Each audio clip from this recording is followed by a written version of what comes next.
Jatuhkan harga diri Barat, Prabowo sukses buat AS Eropa terpecah.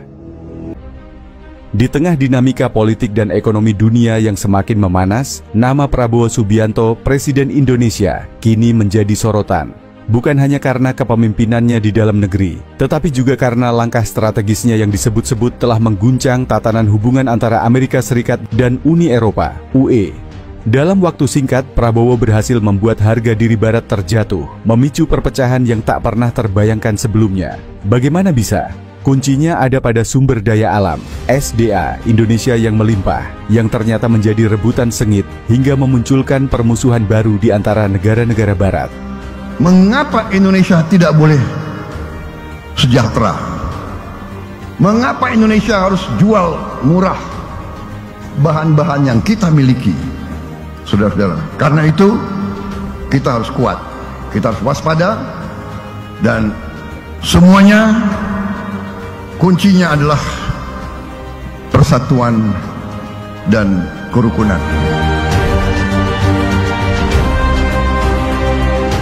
Namun, ketika Prabowo naik menjadi presiden, ada angin perubahan yang mulai terasa. Ia membawa visi besar. Indonesia harus berdaulat atas SDA-nya sendiri. Tidak lagi sekadar jadi pemasok bahan mentah murah untuk negara lain, tetapi menjadi pemain utama yang menentukan harga dan aturan main. Salah satu langkah nyatanya adalah kebijakan pemangkasan ekspor SDA mentah. Negara-negara Barat, terutama Amerika Serikat dan Uni Eropa, yang selama ini mengandalkan pasokan murah dari Indonesia, mulai panik.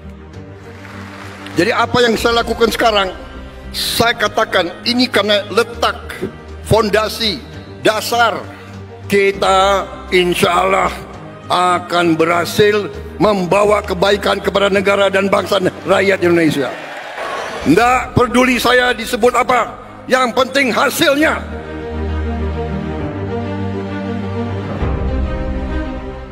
Pada awalnya, Amerika Serikat dan Uni Eropa tampak kompak. Mereka sama-sama menekan Indonesia agar membuka keran ekspor SDA lagi. Delegasi dari Washington dan Brussels datang silih berganti, membawa tawaran investasi, tapi juga nada ancaman halus. Namun, Prabowo tidak bergeming. Ia tahu Indonesia punya posisi tawar yang kuat. Dunia sedang berlomba menuju energi hijau, dan Indonesia punya bahan-bahan kunci seperti nikel dan tembaga yang tidak bisa mereka dapatkan dengan mudah di tempat lain. Suara kita lebih didengar, kita lebih diperhitungkan oleh kekuatan-kekuatan yang jauh lebih besar dari kita.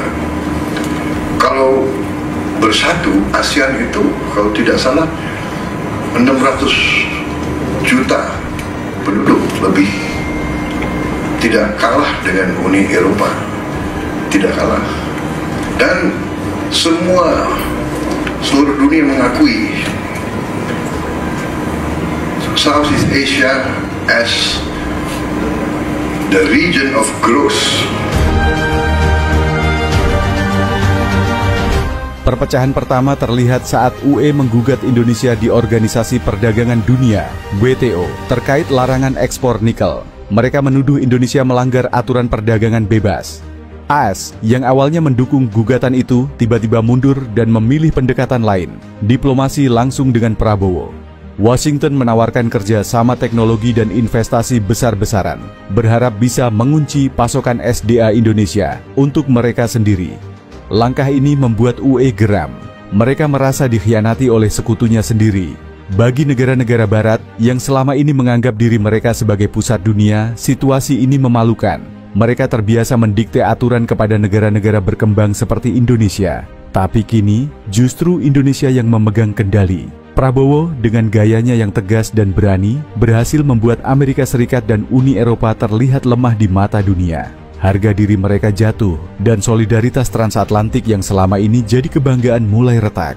Uni Eropa, misalnya, mulai menuding AS sebagai pihak yang egois. Beberapa pemimpin Eropa secara terbuka mengkritik Washington karena dianggap mengutamakan kepentingan nasional ketimbang kerja sama Barat secara keseluruhan. Di sisi lain, AS membalas dengan mengatakan bahwa UE terlalu lamban dan birokratis dalam menghadapi tantangan global.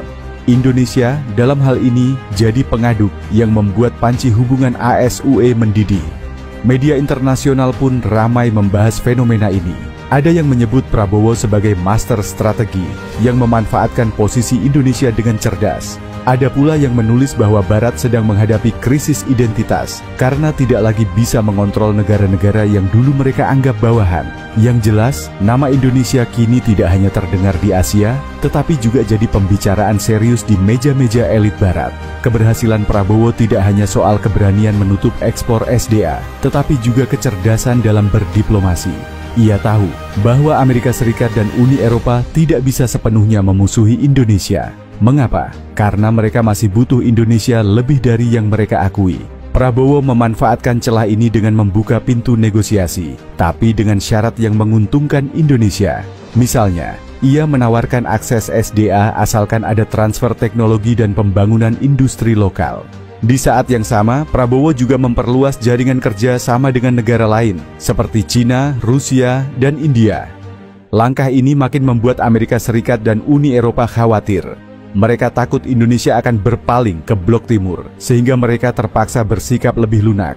Cina, misalnya, dengan senang hati mengucurkan investasi besar untuk proyek-proyek smelter nikel di Indonesia.